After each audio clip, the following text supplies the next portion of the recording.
Well, if you've been watching any of our Countyline programs, you know we've been chronicling the movement taking place within the city-county building among some of the different offices.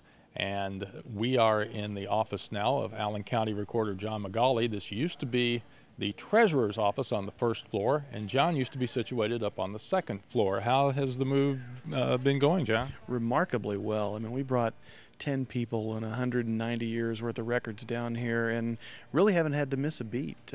We came down here just a few days ago, and even on moving day didn't have to turn anybody away, so we're pretty happy with how things have gone. Now, the renovation work took, I think, several weeks to get taken care of, but it seems like you have more room nowadays than you had in your old location. This move made us clean up a little bit. We actually went down about 600 square feet, but it made us go through and think about what we really had to have out on the floor. We eliminated a number of large machines and a number of books that people don't get into every day, waiting to see a little bit about how well that works out. But it made us kind of like when you move out of your house, clean out and reorganize.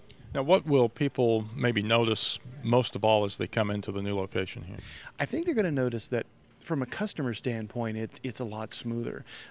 People that we had to send to the back of the room to get things done now can do it at the front counter.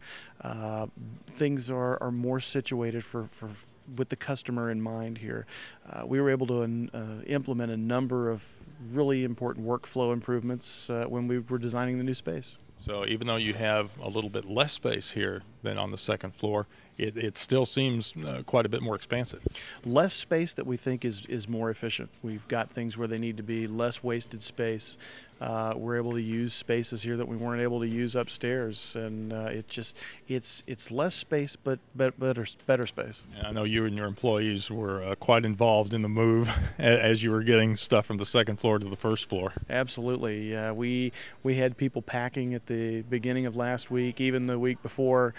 Even the week before we moved, with the idea that on Friday, on moving day, all we had to do was move computers, and we were really back up by middle of the morning. I was going to say it really didn't affect the operation that much. We were really happy to not have to send anybody away. We warned our customers a couple weeks in advance that it was going to be a disrupted day when we moved, but we had people here when the doors opened on moving day and didn't have to turn anybody away. Well, let's talk a little about a couple of the services that your office has been heavily involved in here in the past several weeks, one of which is property fraud alert. Tell us a little about that. There's a really insidious kind of new crime blossoming all over the country in which people take advantage of the fact that a lot of your property records are public records, and they're coming in and on paper at least literally stealing title to your home. And what we've tried to do is create a free alert service that lets you know by email or phone, whatever you choose, anytime a document appears in our office with your name on it.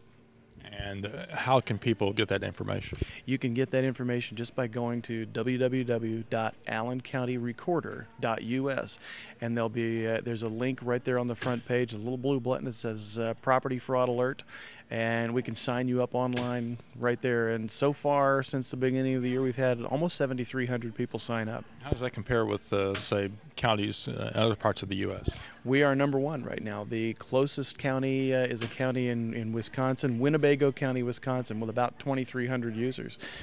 So we're number one in Indiana right now and number one in the country. I was going to say, through your efforts, the whole state of Indiana is now more aware of this type of fraud taking place. That's right. A few weeks ago, we organized with some other recorders and a news conference with the Indiana Attorney General.